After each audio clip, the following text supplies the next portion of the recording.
Hi everybody, I'm Susan Mulvihill. Welcome back to our vegetable garden in Spokane, Washington, where the hardiness zone ranges from 5B to 6A. Have you had problems in the past growing carrots and other types of root crops? I get asked about this a lot, and typically what folks will tell me is that, boy, the leaves on my carrot plants look terrific, but the roots are these wimpy little things and they just won't grow for me. Well, I can solve that problem with 3 great tips in this video. Examples of root crops include carrots, radishes, turnips, rutabagas, parsnips, kohlrabi, beets, and even onions are considered a root crop, although they technically produce bulbs. Tip number 1, and this is huge. Always start your carrots and other root crops from seed directly out in your garden. If you start them indoors and then transplant them out into the garden, the transplanting process will disturb their roots, and that impacts how their roots will grow. I can sum up tip number 2 with one word, and that is phosphorus. In order for root crops to develop the roots that we all love to harvest and eat, they need phosphorus. And if you look at any package of fertilizer, you will notice that there's 3 numbers on the label. This one says 4-12-0. The first number refers to the percentage of nitrogen in this particular product. The second is phosphorus, that's the one. And the third one represents potassium. So phosphorus is what you're looking for. And if you find a fertilizer where the middle number is high, that means it's high in phosphorus. And I think the easiest one to use is bone meal. It's very easy to find in garden centers and even home centers. It's pretty inexpensive and you don't need a whole lot of it. You do not want to use any kind of animal manures or other types of high nitrogen fertilizer because, again, that nitrogen is going to promote the leafy green growth, and it can also cause the roots of carrots and other types of root crops to fork and split. You don't want that. I'm going to plant 4 varieties of carrots in this raised bed.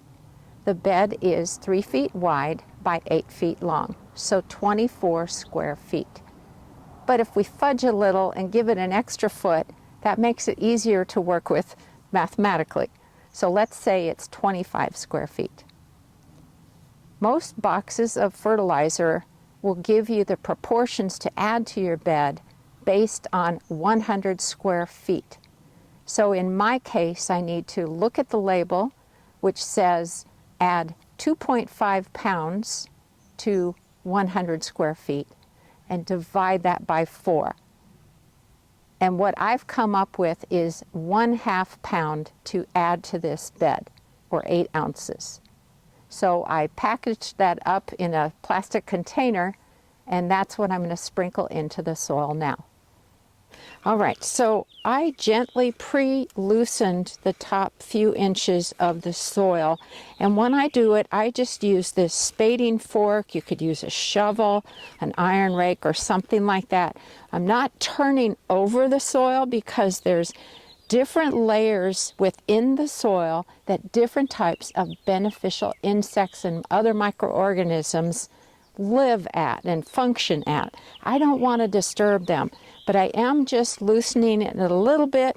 You know, if your soil is super hard, that does make it hard for the roots to develop. So I'm just doing that. Then I'm going to take this bone meal and I'm just going to sprinkle it over the surface of the soil. Got a light breeze going here. If you heard that bird, that was a song sparrow. They have the most beautiful calls. Okay, so I'm just making sure it's fairly even.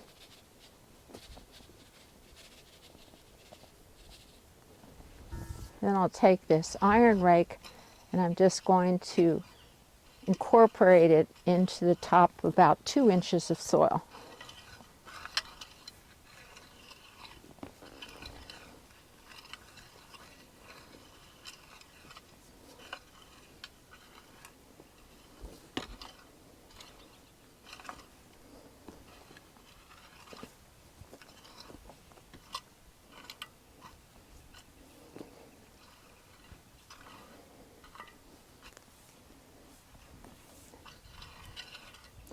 So here are the varieties of carrots I'm going to be growing. Tender Sweet, Purple Sun, Dulciva, and Narvik. I just put our drip irrigation system on top of this bed, and the beauty behind it is that it gives me a straight line for making my rows and planting the seeds. Now I'll just use the end of the handle of the rake to make my little furrows. Carrot seeds need to be planted 1/4 inch deep, so when I'm filling in the furrow again, I'll make sure that it's right about at that level. I'm going to put a tag where each variety of carrot is going, and that'll give me the ability to evaluate the ones that look similar and know which one I grew.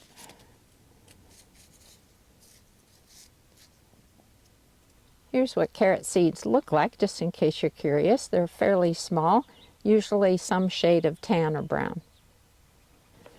And I'm just sprinkling them into the furrow fairly closely together, but I've got a tip about that shortly. Now I'll fill in the furrows. Very scientific, as you can see. And then I'm going to press the soil down so that it makes good contact with the seeds. Now I'm going to water them in. And we do not have our watering system turned on just yet because it's still a little bit early. So that's why I'm doing it by hand. Not that there's anything wrong with that. Now there's another thing that you want to do once the seeds are all planted and watered in. You can do either what's called the board method or the burlap method, at least that's what I call them. And the purpose is to put something on the soil surface that helps the soil retain its moisture, because carrot seeds and parsnip seeds are notoriously slow at germinating. They can take about 3 weeks. And so you don't want the soil to dry out. What I learned a long time ago is that you can take scrap boards. So if you have like some old 2x4s around or something like that, and you put it over where you planted the seeds for each of the 4 rows in this case, and that will serve the purpose. I leave the boards in place for about 10 days and then I take them off because I don't want anything to impede with the seeds germinating.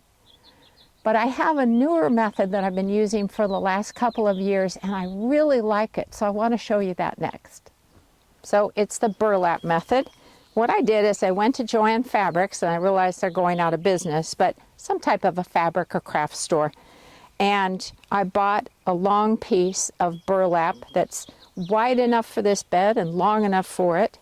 And I drape it over the soil surface.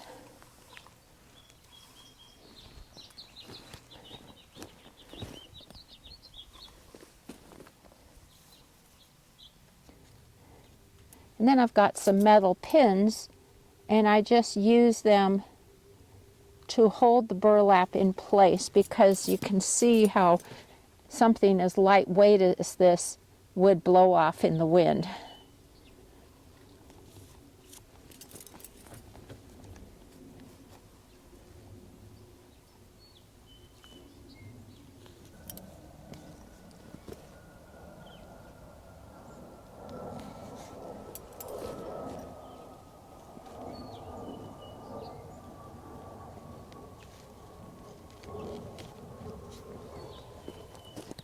And then I water over the top of the burlap so that it makes good contact with the soil.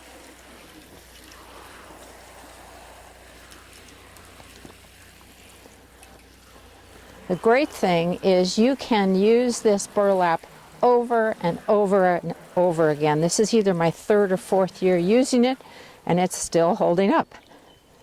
So again, I'm going to take this burlap off in about 10 days' time. I'm going to mark my calendar so I don't forget. I want to make sure that the soil stays lightly moist. You don't want it to be bone dry, and you certainly don't want it to be sopping wet. I'll wait for the seedlings to come up. And then this leads us to the 3rd and final tip for great success with root crops.